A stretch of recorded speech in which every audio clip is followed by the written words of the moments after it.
Hooah. In the year 2021, the Matrix is back. Did it ever go away? I guess it kind of went away. There was a revolution. No, it did not. There was a revolutions making it. Yeah. It morphed.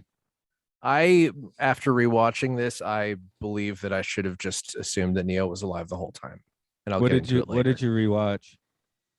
Matrix Revolutions. That's right. There, you got the titular line. Good for you. This is Matt here, This is Luke.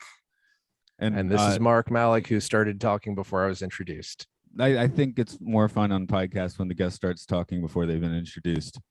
I And now love you've it when- introduced I love it yourself. when the hosts mention it, because that's a new joke that I never heard before. Yeah, right. A piece of my code was overwritten, and I've now rebelled against the podcast system. I have lots of dad jokes. I had a particularly bad one on Sunday, but I can't remember quite what it was. Oh well. Didn't you say your daughter was like really into your dad jokes though? Some of them, yeah. Oh, I remember. I said I wanted on sumo. I have my long running. I think they should add farts to sumo. Yes. And then I thought they should have a special exhibition where they pit sumo wrestlers, professional sumo wrestlers, against K-pop stars as a promotion. So, question: how many K-pop stars for each sumo wrestler? One. No, it's just a K-pop star being bullied for 5 minutes. Well, more like 2 seconds, but He's like contractually not allowed to do anything. He They could can't try. fight back. he could try if he No. wants. It's in the contract. You can't do anything. Oh. You just have to stand there and get bullied. Actually, it'd be funny. The sumo wrestler's not allowed to do anything. They can just stand there, but there's absolutely no chance the K-pop star can get them out of the ring. And eventually they're going to bounce off and defeat themselves. Just like I have to go to the bathroom. What, for real? Good night. Good night. No. The sumo would be. Oh, sumo right. wrestler. I was role playing as the sumo wrestler. I had to go to the bathroom, like you do on podcasts. Of course, today's movie featuring famous sumo wrestler Keanu Reeves. Has he done any sumo? What? I love it. Like he is so versatile that you could actually believe for a second that he was just Like he did that 47 Ronin movie. Maybe he did some sumo in that. I don't know. I doubt it. I but really hope so. You I never really hope know. so. Okay, I guess we should talk about the revolutions. You always have to add the S. I saw this one opening night. I went with Mark and my mutual friend Devin. I remember Devin being so excited going in and just hating the shot out of it on the way out. That's where I got like the instant, like, I guess, sequel hate, because the guy I saw it with coming out of the theater was like, what the hell was that? Do you remember how I felt about it, or was I even expressing how I felt about it? You were a hater. I remember that. Yeah, this is the second time I've watched it. Right. We'll get into how it rolled this time then. So Luke I didn't get saw to go to the this pretty theater. close to opening night on a naughty DVD at a friend's house, Ooh. sleepover. So I had like the pals I was watching it with were like, "What is this? This isn't the Matrix. This is like Star Wars or something. It's all robots and stuff." So I'm just gonna come out and say it. The Matrix sequels rock, and everyone can fuck off. I kind of agree with you now. Yeah. We'll get I have a lot to talk about it, but Yeah. yeah. I never hated them, but I was going around for a while like, am I an idiot because no one else seems to like these? No, everyone else is an idiot. I get it now. Well, this is the thing. They don't. It's sometimes you say that that movies are good movies but bad sequels. Mm.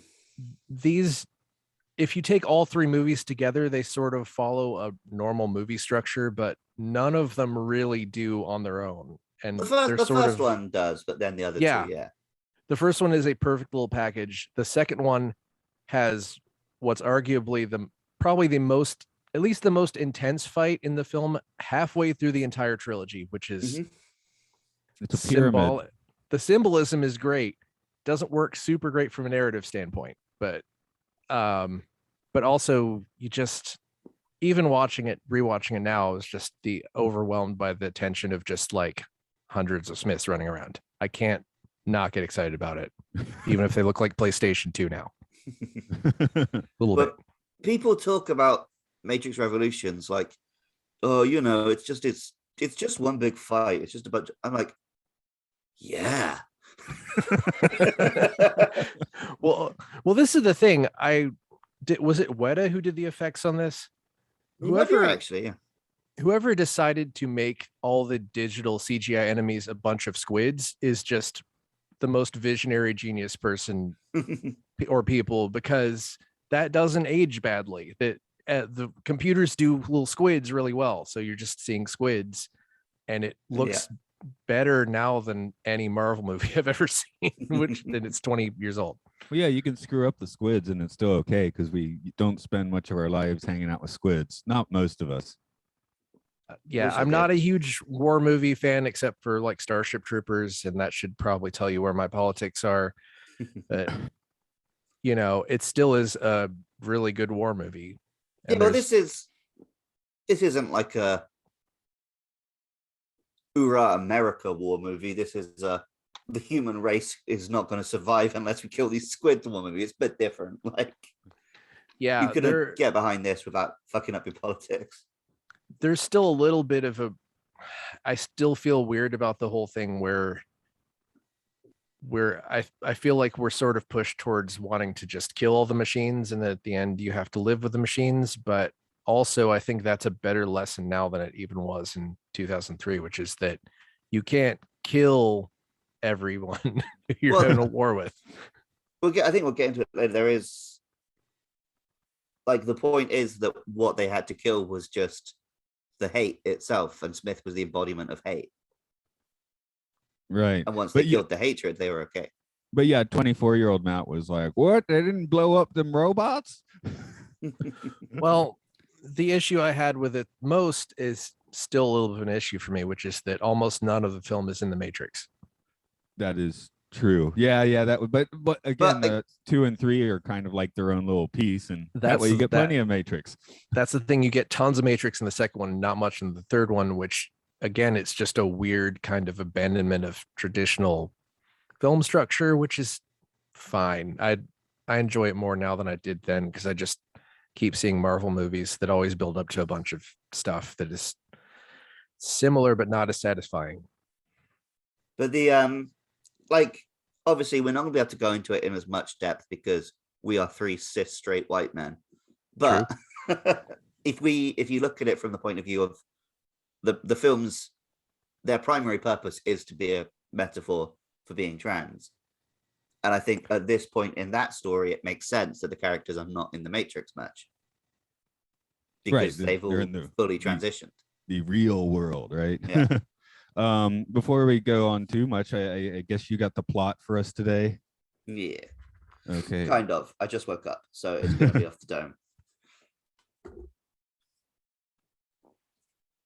As a result of the consequences of his actions, Neo wakes up in the train station between the real world and the Matrix. There, he meets the trained man who won't allow him to go back until Trinity and Morpheus threaten the Merovingian. Neo makes one last visit to the Oracle and then decides he must go to the Machine City. Meanwhile, Morpheus flies back to Zion, where they are fighting an army of the Sentinels. The Mjolnir arrives just in time to activate an EMP, but the city's defenses are smashed. Luckily, Neo enters the Matrix on behalf of the machines and defeats Smith. And finally, peace is restored. Sacre bleu. Is that Pepe Le Pew? Yeah. I'm so glad that piss was restored.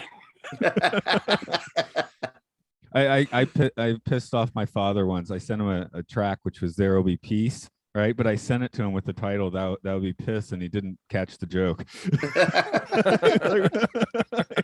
I was singing "There Will Be Piss" as the chorus. Oh boy, that was fun. Let us pray for a true piss in space. Yeah, well, hey, I keep talking about the stink bomb those Apollo missions were. Well, that's what they get for going to Uranus. That's right. Ouch. So what's up with Neo and his friends? They're all Zionists. I'm not Yep. getting into this with you, Matt. Well, if we can't talk about the trans metaphor, then let's no. But let's go the other way. I think that's unfortunately been that way has been covered probably far too often. Oh God, it probably has. Other See, I people. don't come across those articles and things, I guess so. Well, this is the feeling I got from the rewatch of all three of the films is that the trans metaphor is at the root of it, but there is so much like anti-authority probably isn't the right term, anti-establishment, just populist, humanist. It really feels like these movies are for everyone, which is good because that would also sort of, imply the very true fact that embracing gender identities is best for everyone. But also, since these movies are for everyone, I think a lot of people said, oh, well, this is for me and my right-wing ideals, and I'm going to take this red pill and I'm going to, You're it's gonna what? shove it up my ass. I don't know. Sure. Oh yeah. Is that what they do? Red pills is suppository. That's how you take it.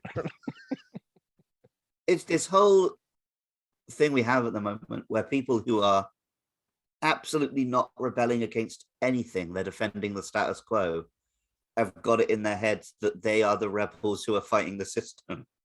Mhm. And so they rally around the Matrix. But they're just like, I'm such a rebel. I'm fighting for minorities to have less rights. Ooh. Yeah,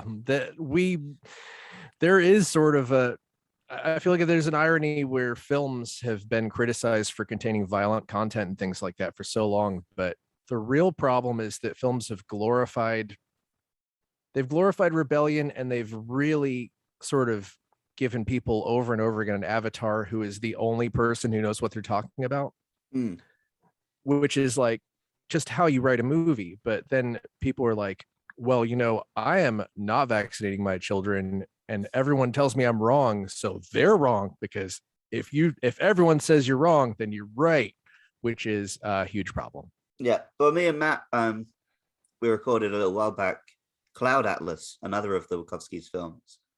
And the interesting thing about that one is it seems like a rejection of the whole Neo, the one idea.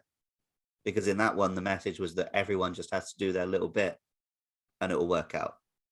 And starts to come through a little bit in this. I mean, they certainly have people in the city doing their thing while Neo's, busy being blinded.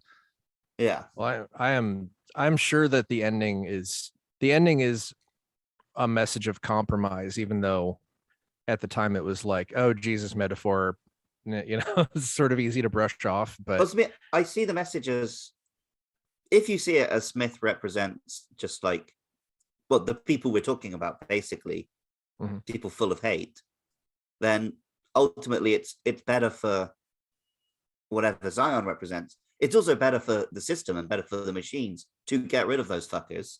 So, but also in the film, the way you get rid of him is to let him absorb you, which is, yeah, I'm not quite sure how that fits into any kind of metaphor. Yeah, I feel like the Smith that's metaphor, where that just actually works in the sci-fi sense rather than. Well, yeah, cool but effect. I think it's just a thing where you do generally have to live with these people, because it's a thing where when I live in Georgia, so a lot of people sort of started being like anti-mask around here, and a lot of my friends were just like, well, great, you're all gonna die. And I was like, no, they aren't going to die. Some of them will die. Maybe more of them who don't wear masks will die than the rest of us, but we're going to have to live with some of these people. So, well, I was listening. This is quite a while back now, but the QAnon Anonymous podcast, which is the podcast I listen to, not what it sounds like, the opposite. They did an episode with a guy who he was in like a right-wing, basically Nazi group, and he now works at getting people to leave those groups. And he says the way he does it is he just sits them down peacefully with the people they think they hate. Sits them down with a Jewish person, with a black person.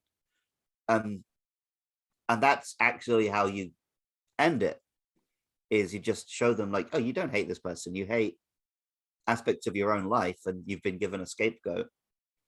But of course, that's very difficult to do in the short term, right? So when a Nazi's Naziing, yeah, you've got to punch him in the face. But if you want to actually solve the problem, you do it through love and acceptance and compromise. And yeah. Your average person. No. But that's the thing, is you can't get through to some people, but you can get through to the people who they got through to, maybe. Yeah. It's like I'm sure that most of us have known somebody who was a horrible, virulent racist, but they had the one black friend and they're like, oh, he's okay. And it's just like, you're so close to getting the point. If you just sort of applied whatever makes you love this one person to just everyone else, except for you can be annoyed at people, one or two people, individuals sometimes, but right, because Neo is able to talk to the mechanical boss baby at the end. So yeah, that's the real. Yeah, I feel like the mechanical boss baby is the real people that you have to live with, or that's the metaphor for people that you have to live with. The machines, I think, are supposed to just represent society, right? So they don't care one way or the other, because that was the big twist in the first Matrix film. Is at first the agents just come across as these unfeeling automatons, and then you get that scene with Morpheus and Smith in the room, and you're like, oh no, Smith fucking hates humans. Yeah, that was one of the most interesting things about the film, because it's like, oh, these machines are weird. that's what I love about sci-fi, is weird AI. Like Blade Runner is just one of my favorite movies because it's so fun to watch the weird androids talk. Yeah, like to hear how they have developed their own way of their mannerisms, because you wouldn't have a normal, like you would have a simulated reaction that would be similar to humans, but I don't know. I feel like maybe the Matrix sequels lost a little bit of the feeling that in the first movie, everyone who was in the Matrix who was a human kind of talked in weird cliches, like, oh, you're going to have to clean this up. I'm not going to, all the cops are weird cliches, and the machines are strange, and the humans are kind of scrappy survivors who are all traumatized. And there's a little bit more of a movement towards everyone being kind of serious and lore dumping, but also as I understand it, this was supposed to be one film, and the Second Renaissance was supposed to be one film. Yeah, that's how I've always understood it. Which rewatching that was amazing, and I wish that had have gotten a full. Yeah, film. but I'm also kind of glad that like Anno got to make it instead of them getting to make it, because I fucking love his films. So.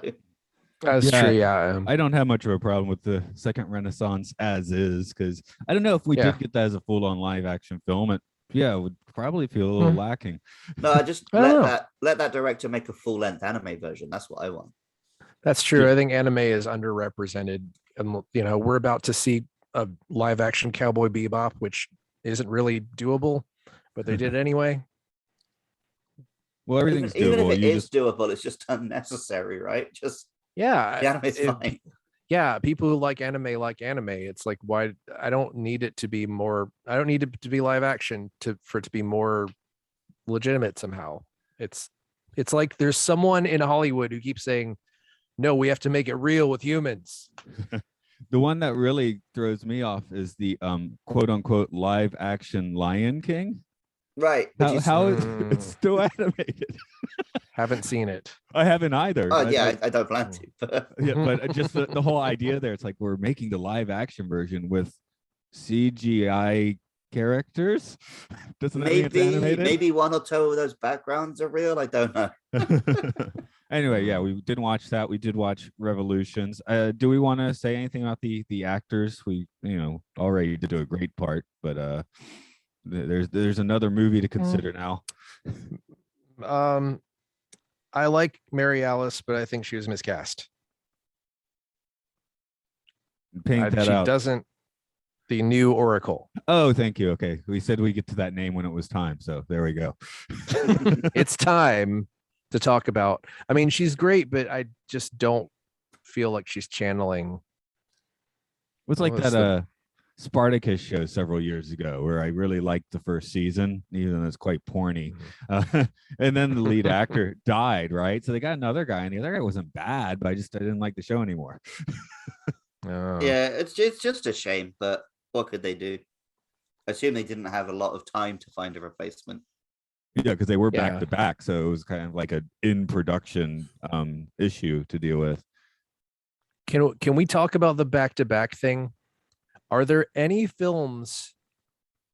Do you guys think there are any sequels filmed back to back where one of the movies didn't suffer from it?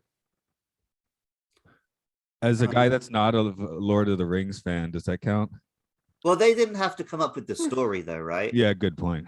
Yeah. Also, I really think Return of the King was dragged a little bit, and they just decided not to show you Christopher Lee dying for some reason. Yeah. Even though I did see it in the too long version. Extended version, baby. It was cool, but I'm not going to watch that again that length. Yeah, I guess there's an easy argument against Back to the Future 2 and 3, but I'm pretty down with those two as a back-to-back. That's true. I really like those. But everyone's like, 3 Cowboy Boo. It's really funny because when those came out, 2 was the one that had the backlash, and now it's just kind of reversed. Yeah, everyone loved 3 when it came out. Oh, really? People still love cowboys, I guess. Well, yeah, that's why they made it, I guess. Yeah. Well, 2 is a convoluted, crazy film, and I think we're more into that as a society now than we were in 1989. They were kind of ahead of their time. Well, as was this one. Again, like you just watched it now and liked it better, I suppose. So it needs some time to simmer. It looks as good now as it did in 2003, which is pretty amazing considering the amount of CG. Part of what helps is that a lot of the CG, it's very happy to be super stylized. Like the stuff in the Matrix, it's not trying to look real at this point. It cranks up that green so high. I was about to say, it kind of not bugged me, but I kept being like noticing Keanu's green 5 o'clock shadow. Yep.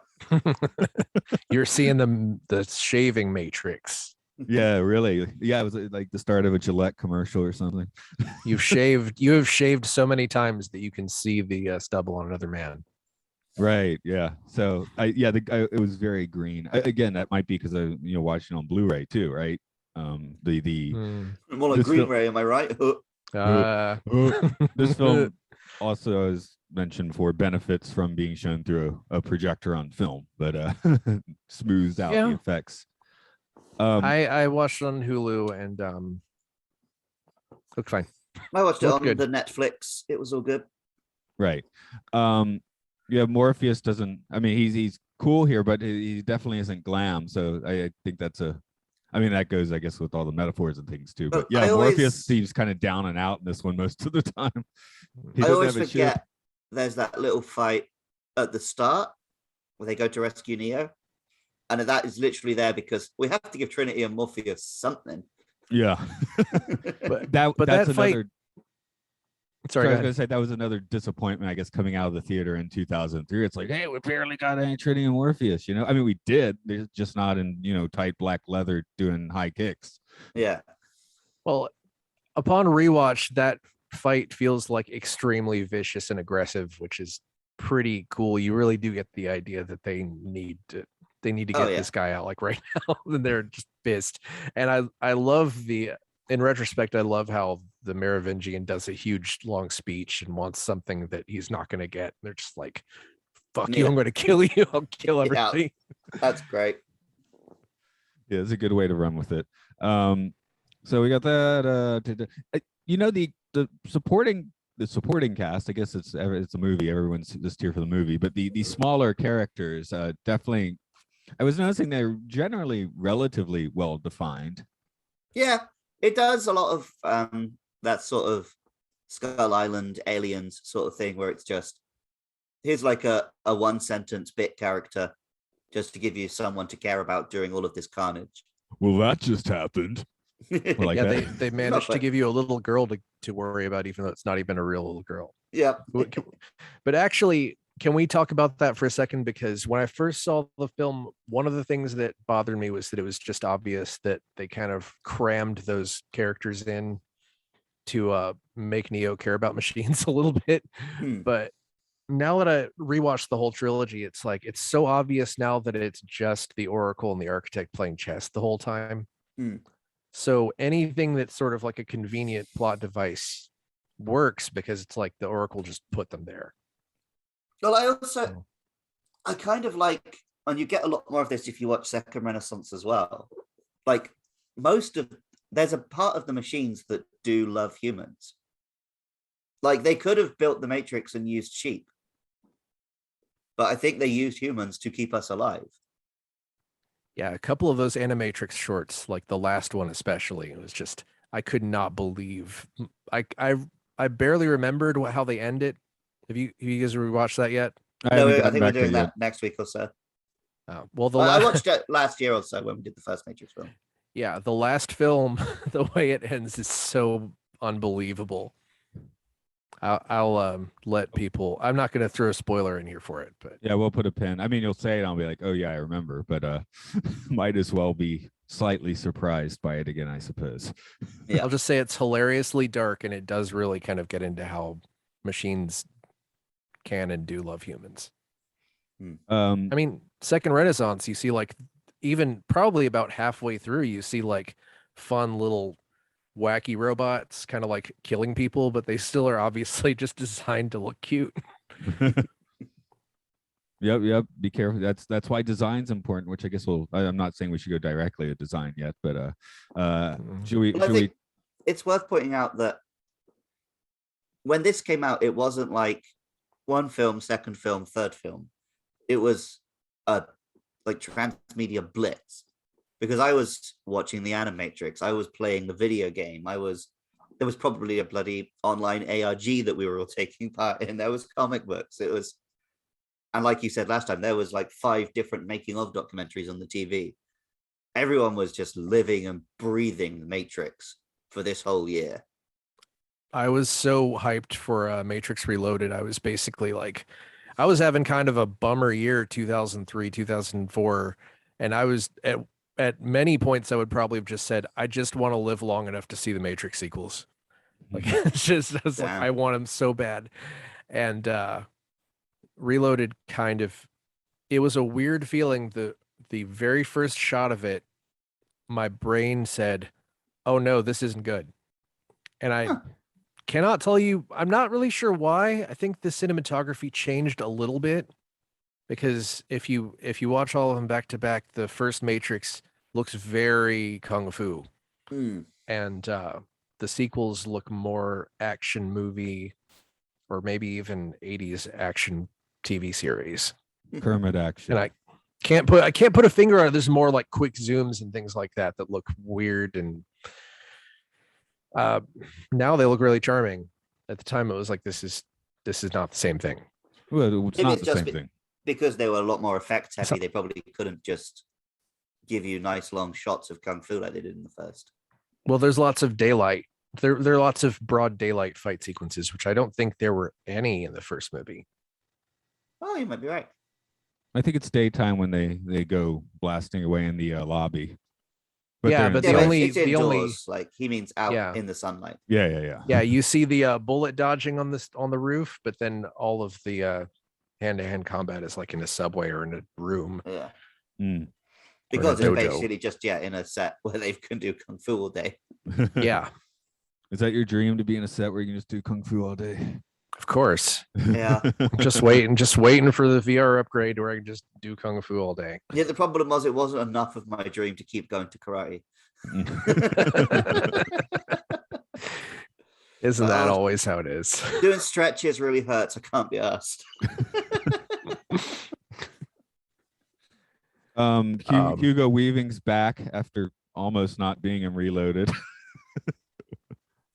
He was in there just enough to remind you that he's still a thing. Yeah, although quite a bit of this movie, he's Bane, so he's not Hugo Weaving. It but it does feel like that is the character. They did a good job of that. I know, that's my point. I'm thinking, oh, there's so much more Smith. I was like, oh, a lot of that Smith is actually a different actor. Yeah. I hated him the first time I saw it. I'm not as down on it this time. Well, is it Like, it's- because back in 2003, 2004, everyone on Earth thought they could do a Hugo Weaving impression? Probably And so. so it's like just like, here's this guy who's doing exactly what my friend down the pub does. But now he's actually in the fucking film. I think he did a pretty decent job. I'm sure they just auditioned like 100 people and found whoever could do the best. But Yeah. the thing is, Hugo Weaving is just such a like singular actor. I don't know. He's probably the best single Marvel villain they've ever had, and he didn't even do the character when it came back. Yeah, Yeah. but I mean, he steals the screen every time he's a villain in anything because he's just such a good villain. Yeah. So I guess my point is, it's for the other guy whose name I didn't look up. It's kind of a thankless task. Yeah, because no matter how good he does, everyone's just going to remember Hugo Weaving. And he was good at being Hugo Weaving. Yeah, he's Hugo Weaving. That's who he is. Yeah, He's Hugo Weaving Jr. So what if we replaced the squid robots with the cuter ones from the Animatrix? I did actually make a comment that I think that all the war scenes would be a million times better if all the squids all had personalities and they were all like chattering to each other. Or Look like screeching. just constant Bunnies and Joss stuff. Whedon Stupid. banter. Yeah, if they were just like, no, they should just be like Mars Attacks, like just being total gremlins. Would have been funny if they all just had like pre-recorded like messages like you'd get on a subway, or like, I'm terribly sorry, you are being executed. So they're all like Johnny Please Cab. mind That'd be the amazing. blades. Yeah. That would be incredible. Yes. Maybe next time. Okay. I was trying to respond to your incredible thing, but That's incredible. yeah. Different podcast. I Right, just I know. listened to that like 2 nights ago as well. Let's see. I'm sitting here trying to think of how Oh, to- right. how to- There was actually something I wanted to talk to you about when I listened to your episode of Oral Hygiene on That's Incredible. You're talking about you can't tell them to stop if you're having a sword down your throat. And I was listening to that bit, and it's just like, well, everyone knows that you prearrange that they've got something to drop or a non-verbal safe word, and they're like, oh, I guess normal people don't know all that. I do now. Lessons have been learned. I just love that we were able to talk about sword swallowing, and it just works as a metaphor at the same time the whole time. Yeah, It's like it's as good a metaphor as the Matrix. No, it is. So I guess the new things we see here would be the Machine City, which I Yeah. guess 0-1. some of those robots did actually have the cute factor. Like the big bug that takes Neo away at the end. It looked kind of sad. I like that one. Yeah. I loved that. It was like, it looked like a sad, friendly spider, like a jumping spider. oh yeah, sorry, all the buddy. little insect bugs sort of following him down the corridor. Yeah, and then running away when the big one comes. But this is, I guess, are we just jumping around? I noticed something that I never noticed before, which is in that scene after Neo's out of the Matrix, it shows what he sees, and he sees a big vagina. He sees the spider, and it's a big vagina. So I'm like, that seems to really signal that he's not dead. Well, I always just thought the fact that we're seeing what he sees signals that he's not dead. Yeah, I never noticed that. Well, I guess never is a Yeah, 'cause you'd ridiculous only thing to watched say it when I've seen it once time. Yeah. Now there's a well, sequel with him in some capacity. There's also the scene, Or is there? inside the Matrix? You get a little shot of like the Oracle lying there where the Smith had been. But because we were watching it on such a crap DVD, I thought that was Neo. I mean, Wow. obviously, a couple of months later, we had the legit DVD and I saw it. But yeah, Yeah, I had a bootleg of Reloaded, but not Revolutions.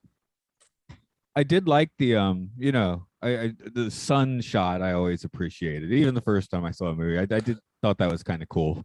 Just Oh, when they little, fly above the clouds. yeah. Yeah, that's a great Oh, that moment. was cool. And it's Yeah, so brief as well. I always remember seeing it for longer than you do. Well, the brevity kind of adds to it, doesn't Yeah, it? yeah, definitely. That also works because Sati, is that her name? Just Yeah. makes a sunrise, which I guess the Matrix has never had a sunrise before. Well, I get the idea that like she was created as a program to make beautiful weather, and then the machines are like, we don't need one of these. No, only rain and subways. Yeah. So there is the giant, Dragon Ball battle. I guess we have to discuss. He said every video game should end with you fighting God in space, and every movie should end with two guys punching each other in slow motion in the rain. Did you guys watch the clip I sent from the Path of Neo video game? No, but I think I know what it was anyway. Is it the final boss where you fight a giant Smith? Yes, and not only that, but right before that, the Wachowskis appear in stick figure avatars sitting in chairs, and they explain to you that, yeah, Jesus metaphor doesn't really work in video games. Well, we just wanted to do this, and apparently that was their original idea, and it was abandoned because it wouldn't look good in the movie. What it'd be like it would be like Rampage, where the Rock is battling Kite. It is in the film. It is incredible. In the game, it is incredible because not only does the giant Smith just assemble a giant Smith out of metal, you see the little Smiths pulling all the metal together. They get a giant pair of sunglasses off of a billboard, and then is constantly just like spitting up rocks that hit Neo, and they have a bunch of Smiths all over them. So it's just completely nuts. And then they added "We Are the Champions" by Queen as a background to footage from the film that happens after that. Whenever sick. I was like, that is proof that the Wachowskis are amazingly funny, because that is just unbelievable. Oh, and that they're gamers, they get it. Yeah. Which, I mean, you can tell from the films, right? But yeah, I would have had him battling a 50-foot Spock, but there some of the funniest things in the entire Matrix are just the choices they make, where when agents get like beaten up or knocked over or something, they just leave the camera on them for about 2 seconds too long, and you just see the agents being weird. And that's just amazing. And what does a failed program do?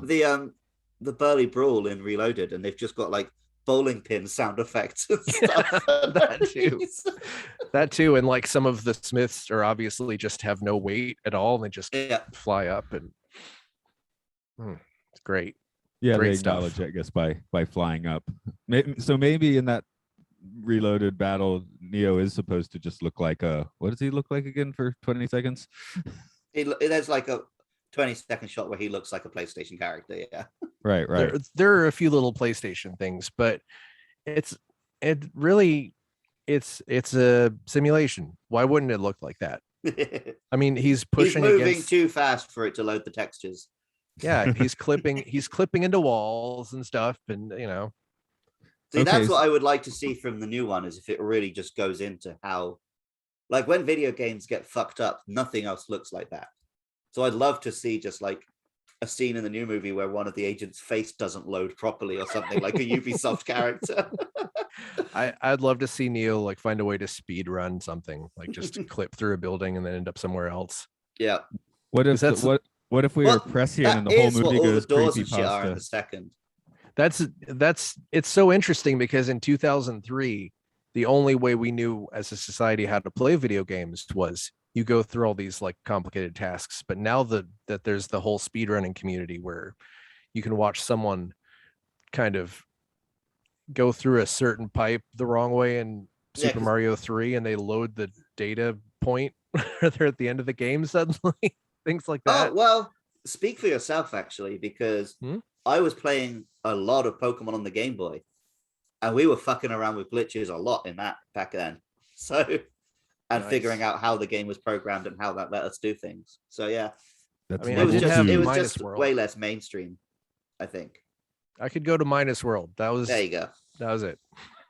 So I guess the question would be, are there any unfortunate glitches in the real world that stick out for you? I mean, that's how Elon we all try and Musk? explain you, Matt. I love that. I go to Elon Musk and Luke just goes to Matt. Yeah. Well, I was talking to Matt yesterday about how our workplace, he's become a cryptid because he's always at the other school. Most of the staff don't see him; they just hear us talk about him. So I'm a ghost. That's actually I introduce myself to new people that way. I'm a ghost. You won't see me again, which is with the new guy has been the case. It's been more than a month. I mean, I'm a ghost now because I live in the American South and I mostly don't risk going out. Even now, I'm starting to. I went to a show wearing a mask last week, which is the first time I've been to a music Ghost of the venue. American South. Yeah. But no, I'm sitting here thinking if there's anything, like we said, the squids work because they're all flippity floopy, right? They still look okay. So I think the big mechs look pretty good too. The big mechs do look good. I saw people start to get in them. I'm like, oh boy, here we go, and it was actually pretty decent. Oh, I saw people start to get into them, and I was like, oh boy, here we go. Yeah. And yes, use the machines to kill the machines. I remember seeing one of the many making of interviews around the time where they're like, we tried really hard to make them not look like robots because the robots are what they're fighting. These just have to be tanks on legs. And yeah, they don't look alive at all. They do look like they're just big clunky things that are being controlled. But yeah, fucking 100 mechs fighting an army of robots. Hell yeah. Yeah, it's pretty cool. Robots fighting robots. Who would do that? That's a terrible idea. There is a little bit feeling of like, this is just so futile until Neo like sacrifices himself on the battlefield. But that kind of cool works for me as well. It's like a 300 thing. They're just holding them off. Yeah, and like I said, the realization that the whole thing is sort of an Oracle chess game. Yeah. It's like when you introduce some of the machines as being like Greek gods that are sort of just manipulating people, then a lot more stuff is okay. It's like on the play field. I'm not sure where that fits into the trans metaphor. I'm trying to like remember to stick to that. And to me, it's like the first film was so perfect at that, and then the second film, your guest last week, Tilly, really enlightened me about a lot of stuff which I wouldn't have thought about. But well, I know that her read was that the third one is meant to represent like an ideal future where trans people can just be accepted and live in society, but how that fits into. But then also, like at this point, they did also have to wrap up the sci-fi stuff and the action stuff and the other stuff. So maybe a lot of it doesn't tie in quite as tightly. Yeah, I mean, the thing I'm always thinking of is how do you write sequels, because it's hard. It's very hard. And how do you write trilogies? I think in some cases, a trilogy is not an ideal way to tell a story. There's like, really prequels. Star Wars everything prequels. goes for trilogies, and there are not that many where 3 it is the feels magic like number. they nail it, right? Well, it's not really a new so thing. Many where 2 is the best, and then 3 is like, they didn't quite land it. It's a relatively new thing. We didn't do trilogies before like 1983. Well, yeah, it used to be you did the second film, and then maybe there would be a third film if the second one was successful. Yeah, then Abbott and Costello meet the werewolf, and you go on from there. The Werewolf Trilogy with that Werewolf's Revenge, son of Werewolf. I'm just assuming. Yeah, saying it like Werewolf is his name. Wolfman. Yep. Oh, well, the Wolfman's a werewolf, isn't he? Yes. He's just the most famous one. It's like Dracula and vampires, right? Yeah. They're kind of synonymous with each other, even though obviously, yeah. It still rankles me a little bit when people call vampires Draculas. even though I preach about people that they shouldn't get too annoyed when people call the monster Frankenstein. Okay, would it bother you if I call all the previous iterations of the Matrix matrices? Isn't that correct? Fine. That is correct. Okay. I just couldn't find another place to put that. Okay, because I didn't even learn calculus, right? But I know that. I call them matrodes. Matrices. Okay. Okay. Mater from Cars. What are we missing? Train Man? What's up with the Train Man? He's got an attitude. That's what's up with him. I always forget he's not in Reloaded because he's in Enter the Matrix. Yeah, that really did. I played some of Enter the Matrix and didn't play a whole lot of it because the PC version is mouse and keyboard only, and it was really weird to play it. But it was weird. It's not Niobe a just showed up. game or anything, but Well, it's 2003. back in so 2003, and everyone was super Yeah. into the Matrix. It was plenty, yeah. If you think So- about it, that was Grand Theft Auto 3 had just come out a couple of years earlier, so they couldn't have taken inspiration from that, really. Yeah. Yeah. Well, I don't think I'd have wanted it to be open world or anything. I don't know. Mm. Open Matrix seems to make sense. Stuck in Well, the yeah, we got simulation. that a bit later with Online. Yeah. Matrix Online, yeah. Now, did anyone play that? No, but I did watch a recap story thing.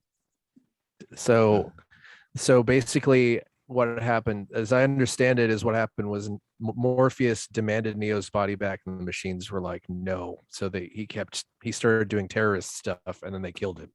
Yeah, Okay. but then there's also, it's not even the machines that killed him. The Merovingian sent an assassin to kill him. Ah, And like, Well- there's this type of, all of the programs of the Sentinels who used to hunt humans, they are now represented in the Matrix by this general character who wants to restart the war. There's ooh, that sounds fun. There's some humans who are like, they were just trying to keep on Neo's memories. There are others who are trying to agitate against the machines. There are some who are trying to forcibly red people everywhere out the Matrix. But yeah, there was. Sorry, go ahead. It seemed like it actually did tell a bunch of really interesting stories after the revolutions. But That sort of a thing is that I feel like the Matrix could be one of those things where there could be 20 books and they would all have something interesting to say. But anytime that happens, you always have stuff where there's just such a glut of things. You don't know what the good ones are and you yeah, just miss watching the movie. You know, it's not the same. It's hard to make the transition from movie to book. I think I tried to read one Star Wars book and got halfway through it. well, me and Matt both have read loads of Star Trek books, but very few Star Wars books. Because Star Wars, it does feel like I just want to see, epic adventures writ large and spectacle. Whereas Star Trek, it's I just want to see these characters bump against weird science ideas. So that can happen in a book. Yeah, I have a controversial opinion that Star Wars, if it didn't have John Williams, then it wouldn't have really gotten anywhere. I think you'd have to have that. There's got to be a cutout there where someone rescored Star Wars with like 70s stock soundtrack music. I mean, I'd love for them to someday make the whatever the original script that was called The Star Wars, where Luke Skywalker was Luke Starkiller and he was like a lizard or something. I know it's Journal of the Wheels, but I always accidentally call it Triumph of the Wheels. Not just one will, mind you. But let's see. I mean, that's probably how much nuance it would have had. Or we could just rescore Star Wars. It would still be John Williams in a way, but with was it Mako or Miko's disco mega mix? That'd be cool. Just throw in the movie. We'll who did I see. We'll make- see where it goes. Luke, was it you I made listen to the entire track? I mean, I was very much on board with listening to it. It's fine. Okay. 'Cause it's I like think that was when we 15 went and minutes got the long. legend. Yeah, that's right. Yeah, because it's like 15 minutes long of just like disco Star Wars. Hell yeah.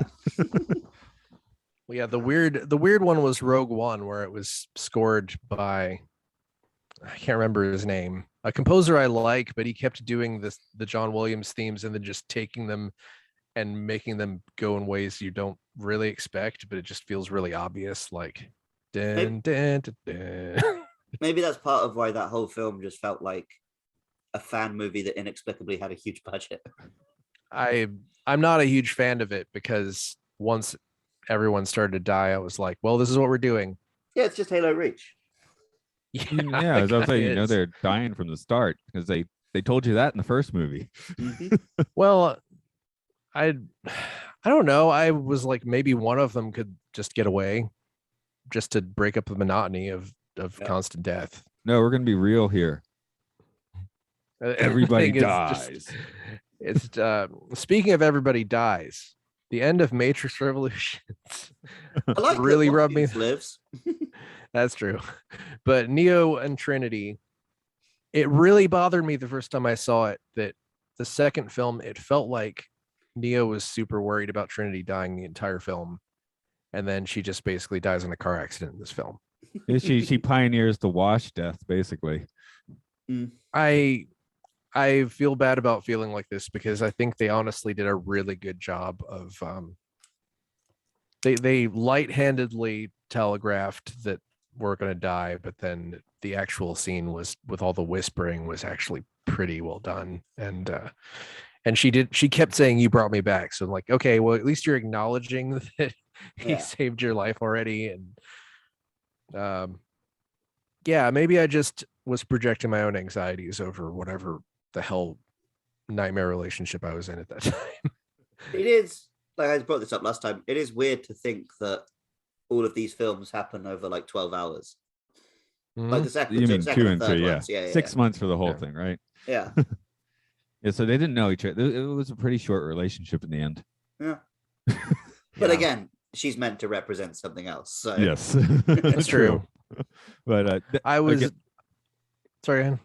I just said, yeah, watching that scene and knowing the sequels around the corner, I was like, okay, that actually makes the scene a little bit more interesting to see how that's going to roll. I think this is probably extreme nitpicking, but I was like, the sex scene between the two of them in the second film would have been so much more interesting if it was the first time they'd ever had sex. Because it would just be like, what, Neo just never used his body before. He's like, what? Oh God, this is so weird. Yeah, I mean, you want to see awkward sex with them? Yes, I do. Removing it from the metaphor because I don't want to say anything offensive, but if you just think of Neo as that dork who lives and plays on his computer all day in the first film, I did not get the impression he has a lot of sex. Well, he goes to like fetish bars and stuff. Yeah, and stands in the corner feeling awkward. I mean, he charged someone like $2,000 for hacked software. It's true. Can you imagine? Can you imagine getting $2,000 for hacked software in 1998? Holy crap! I mean, it was the BitTorrent was already happening, but maybe that was just sort of that. Maybe that's sort of just for the general public who doesn't know what hacking is. The money was just an illusion, man. Apparently, well, yeah, it is. In Reloaded, when Trinity hacks into the power plant, she actually did real hacking. Oh, cool. Yeah, she actually did something that would have worked. Okay. She shut down power for Sydney, Australia for 3 days. So did you guys, speaking of power plant, did you guys catch that when you're meeting Saudi in the train station that her dad program said he was in charge of recycling for the power plant? So that probably means that he was in charge of feeding dead humans to other humans. Yeah. Oh, okay. Right. Do you mean the Matrix power well, plant? Then he talks about karma and stuff, so it makes sense that he would have that outlook. Yeah, that was pretty interesting to me.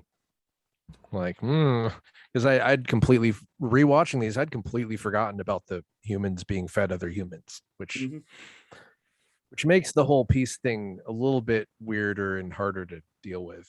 It's made out of people. I mean, people die, they get put in the ground, they rot into the ground, plants grow from that ground. You kind of eat people anyway, get over it. There is someone rubbed their balls on your Kentucky Fried Chicken. There's season 3 of Discovery where in the future, the future admiral is like eating an apple and is like, yeah, the apple's the where the replicator recombines it from our waste. Yeah, there was a Star Trek novel back in the TNG days where they go to some like refugee planet after a Borg attack. And it's like, why have you put your replicator on the other side of the camp from the waste disposal? Oh, we don't want to get our food from next to where we shit. It's like, that's how replicators work. Yeah. Anyway, they spelled it out that it was a shit apple in that Discovery episode. So that was kind of fun. That's great. I'll work my way to that series eventually. Would you eat the ship burger from Osaka University? Probs. Yeah. Okay. Mark, you want a Can ship you burger? can you elaborate a little bit I on what should that be able is? to, because Scott told me the story like 10 times, every time thinking he was telling it to me for the first time. But yeah, they just recombined fecal matter in some way to make beef or something. Okay. Yeah, I'd give it a shot. Why not?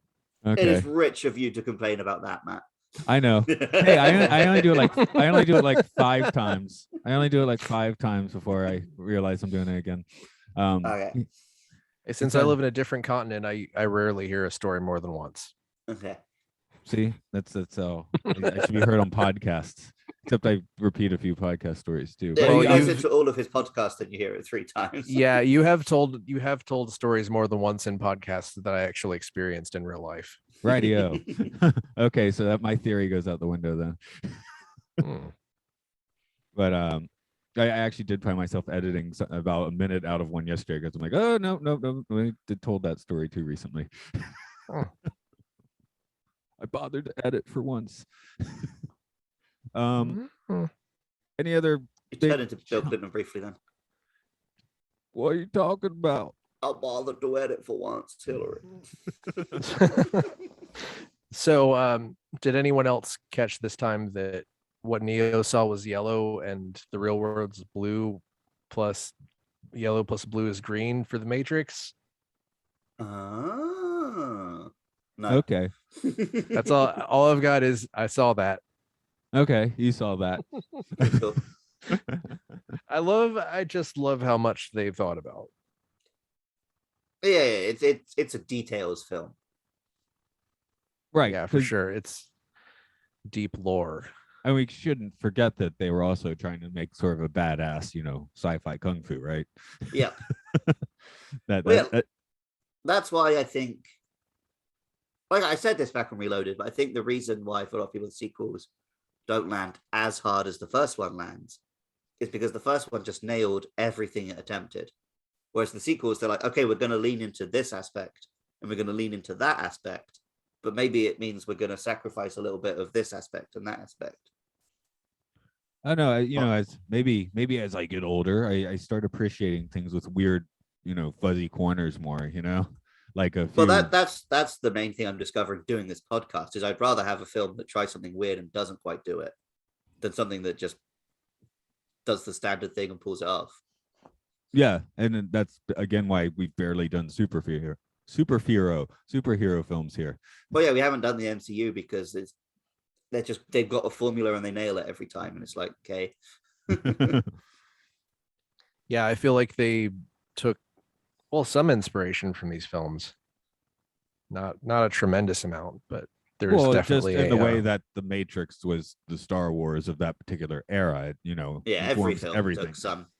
I think the main thing that the MCU takes from is Back to the Future, and I don't feel like enough people seem to, because Back to the Future has the science that's like it's kind of hard science, but it's also kind of fuzzy, like you can kind of. And Plus, then there's it drops shit in the second one for you to see in the third one. That's true. Absolutely. But also it's just everyone is kind of quippy, but also kind of serious. I guess since we're so used to serialized television now, that helps too. Because I mean, we went in watching them to be like discrete movies still, but they do connect as episodes of a current television program might. I'm sure everyone knew that Reloaded was just the second part and the third was just around the corner, right? They knew it, but they might not, feel it. They Right. weren't used to it because now people would be more used to that. Like again with the last two Avengers films obviously had quite a bit of things in the first one that you need to know for the second. Yeah, also, even Infinity War that- just ended on that fucking downer that made me feel like shit for a month. I loved it, Oh, yeah, but it I was also great, like, but yeah. but I was also like, these people aren't going to stay. They'd already announced like 5 movies. Well, with that's the weird characters thing that just because died. I knew that, and I've read the comics. Of course, I knew that, but it still felt like, damn, I don't want to see Spider-Man die. Yeah, but it's like even those were so self-contained, and Back to the Future as well as like you can watch the third Back to the Future just by itself and it's just its own movie. The Matrix sequels, it's like they're kind of are two things that make one thing, but then also stuff has been rearranged within the single piece, which is if you went in to watch Revolutions cold, it would make zero sense whatsoever. I mean, it wouldn't, but you would also be like, "Whoa, cool, awesome!" Like machine war. That's what I love is that they did so much talking and setup in Reloaded that they could afford to have an hour of just fighting in Revolutions. And they introduce. They introduce all the bureaucratic like stuffed shirt guys, and then all those guys. You know what they really want? They just want to go and like kill a bunch of robots, and they get to do it. So that's a fun one, but this is definitely a film that has simmered, I think, and become a lot better. I usually don't like to we don't like to rate the movies, but I'm actually kind of curious how you would rate the Matrix is on a 1 to 10 sort of scale. 10, 10, 10. All do I don't know. 10 8 7. Okay, more interesting. Top 3 fights over the whole trilogy. For me, Burly Brawl. That's your number 1? That's my number 1. I like it the best because it's just part of it is the music, but it's just so intense. I can't. It's insane. It's insane on every level. Like, who would have even thought to do that? Even now, who would think to do that? Subway fight at the end of the first film, and I'm gonna say the highway scene, specifically when they're fighting while they're in the car. Okay. Where Morpheus is like fighting the ghost, like the ghost keeps showing up in the car and they're fighting in the back seat. That's some great. Number 1 is Smith and Neo in the subway, first Matrix. Mm-hmm. Number 2 is stairwell fight from Reloaded with all the weapons. All right, hell yeah. Yeah. And then maybe 3 is Burly Brawl. But I do really like the Revolutions fight. But Burly Brawl's better. I'm actually gonna go with a subway number 1, freeway number 2, and actually I really do like the fight at the beginning of Revolutions, probably because it's like whack violent. Right, because it's whack violent, it's angry. There are bricks being exploded left and right, which is visually really cool. Yeah, so maybe that's my dark horse choice. Yeah, even though I still think the fight at the end is like it's not suitably climactic. Well, I mean, none of us put it in our top 3, but at least no 2 fights in the trilogy are the same fight.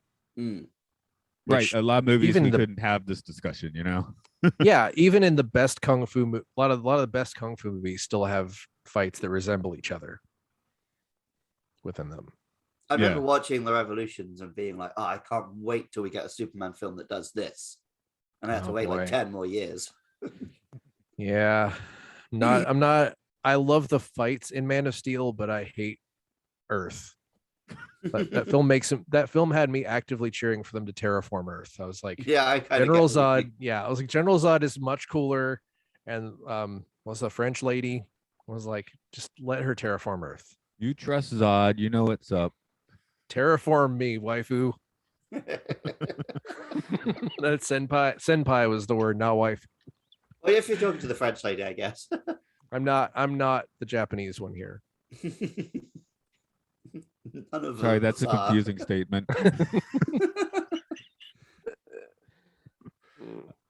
Okay, open the floor for any more points that you got blasting out of your brain. That sounds like a no to me. Scrolling now. When they're fighting in the there's like the bit where they're fighting in the building during the final fight, and they're like silhouetted against the window behind them. Neo's got really pouty lips. Well, He's almost doing like a Bubba from Forrest Gump lower lip. Like he's really pushing out them lips. Like he really wanted to look good in that profile shot, I think. Maybe he had a cold sore or something, you know, canker sore. I think I'm definitely getting old because I watched that fight and I was just like, man, aren't they cold? So much rain. I remember watching it with my dad, and he's like, raindrops aren't that shape. Yeah, but they Well, you know, look water cool. is hard. Water is so hard to do. Raindrops are spherical. The raindrops are all tiny Smiths. That's why. What was the game where they first got water sort of right? BioShock. Was it BioShock? Yeah. Although Mario Sunshine had surprisingly good water. People always forget that. Yeah, and I think maybe Zelda Wind Waker. There's like a lot of boat stuff. Wind Waker's water is great, but it's obviously going for that cartoony, a different kind, you know. Yeah, but that's why it still looks good. But anyway, Wind Waker will never age. No. Just for the record, I was not one of the people who was mad about it when it came out. Like I was too young to be mad about it. So, well, you were the target audience. Yep. And then I was super hyped for Twilight Princess because it's like, oh, this one's cool. It's for grown-ups. I was skeptical about Twilight Princess.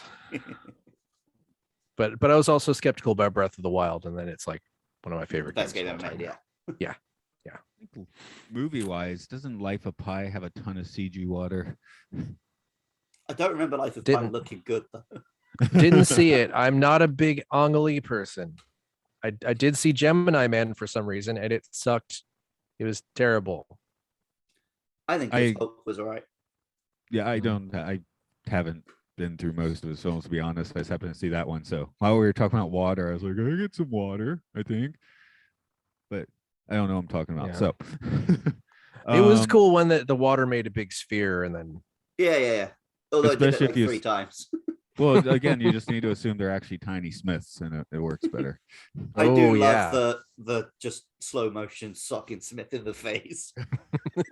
I love the whatever huge power bomb out of the sky. That was just like felt so excessive. It was like watching like why can't wrestling be like this? Again, my shorthand is just to call that the Dragon Ball fight.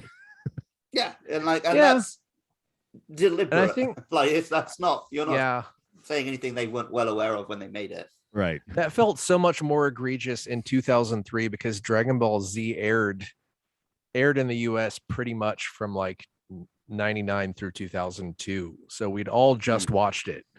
And but the Kung Fu stuff from the first movie was like, oh, this feels fresh because people don't do Kung Fu. So now looking back, I realized, well, it's like, oh, well, yeah, we were just sick of Dragon Ball because we watched 300 episodes of it. Like I said to Matt, the thing that Matrix and Star Wars are both celebrated as reinventing cinema, but all they did was steal from Asia. Yeah, for sure. Yeah, Star Wars. Yeah, Star Wars is samurai and Matrix is Kung Fu, and it's just. Yeah. But you know, I feel like Matrix has a lot more to hang on to the Kung Fu than Star Wars. Well, no, that's not fair. The Star Wars original trilogy is pretty good. I feel weird saying that. It's pretty good. All right. I feel like the Matrix has as much to hang on the Kung Fu as Star Wars original trilogy did on the samurai stuff. Yeah, because that's just the top layer is the action, because under that is sci-fi, philosophy, trans. So yeah. True. And also, I mean, the Matrix trilogy had the good sense to put all the war into one film, which might have made Star Wars better. Because there's just sort of like little wars. And it's called Star Wars with an S. They did them twice. That's why I guess maybe we did need it to be the Star War, the triumph of the will. Well, I guess we know who's gonna win. Yeah. Okay. They'll bring don't worry, they'll bring the wills in episode 10. That would be hysterical if they really ran with that next time. Wait till George Lucas is dead and then use his original treatments. Yeah. Well, see, what I think they should do with the Star Wars films, which they still haven't done, is basically do a Matrix plot, because the machines in Star Wars need to rise up. They're treated really badly. Well, yeah, we said that's. I want to see true. R2 turn on the humans. Like get C-3PO just pissed that Obi-Wan didn't remember him that one time. Yeah. Like, Nobody would be remembers great. C-3PO. So like There's a lot. Right in the first movie, there's that like, oh, we don't serve their kind. Yeah. And that never goes anywhere, even though it keeps coming up. There's a lot you can do with Star Wars that is not specifically the Skywalker family's Jedi stuff. Yeah. And I hope they think about that. That's why people like The Mandalorian, isn't it? Yeah, but It's then like we even that can't- ends up with Luke does. coming to get the Jedi at the end. Yeah, it's like Yeah. a minute. I'm among the extreme minority who thought the last episode of The Mandalorian was the worst one. I didn't like that at all.